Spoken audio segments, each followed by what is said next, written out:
Kyle Roderick. Welcome to ION.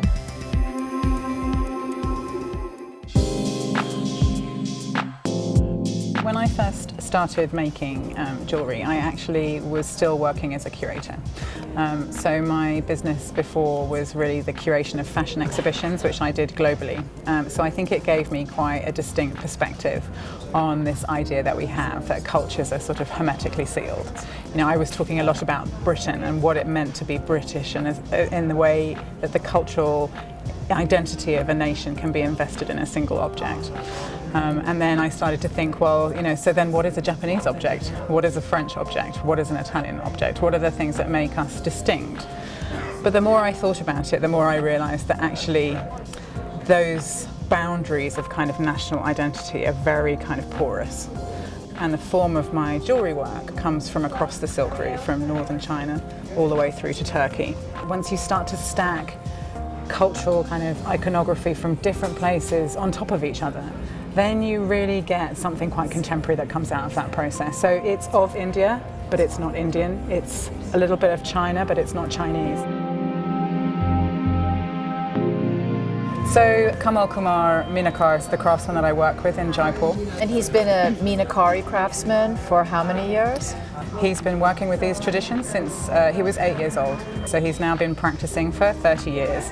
And you know, they say that it takes 10,000 hours to become sort of hugely successful at something. So obviously he's more than invested that kind of time. So and you can really see the knowledge and the understanding in his hand. We're seeing some of his work here. Yes, exactly. In this ring. So this piece was it's hand engraved. So he goes down into the gold. It's 22 karat gold. So they're looking for the softness that enables them to really work the metal to get that sort of fine detail. And then he's filling it with colour. So it's vitreous enamel, which is a hot enamel. It's made with glass and other materials. And then he grinds it himself into a fine powder, and then mixes it together, heats it, and then makes it liquid. Fills it into the channels, and then fires it in the kiln. And then he'll rub it down with an agate stone, and he'll repeat that process 3 or 4 times to achieve that real kind of burnished colour effect. This is a sheet cut emerald. It's rose cut faceted on the surface. In Meenakari enameling, there's always a red outline around the gems. So actually the red line is something that was kind of important for me actually. In the Rajasthani miniature tradition of Pitchwai, which is basically the creation of a portable shrine, the artist will always place a red line around the edge of the canvas. It's the red line that indicates that it's a sacred space. And so it was something that I kind of translated into lots of my fine enamel pieces, because I wanted to remind people of the fact that craftsmanship is this sacred practice.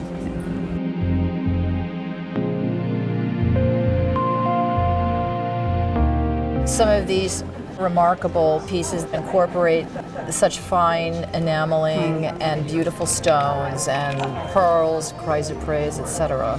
So this piece I think is probably one that really encapsulates what it is that I was looking to do with my design. It incorporates all these different motifs from across the Silk Route. The lotus bud from Krishna's crown is lotus throne detail from a temple pillar in Rajasthan, and on the inside here is the detail from the inside of a coat in Samarkand Uzbek silk. This is hand-carved rock crystal and rose quartz, and these pieces were also made in Jaipur, and it's strung on pink sapphires, white sapphires, chrysoprase, and freshwater pearl.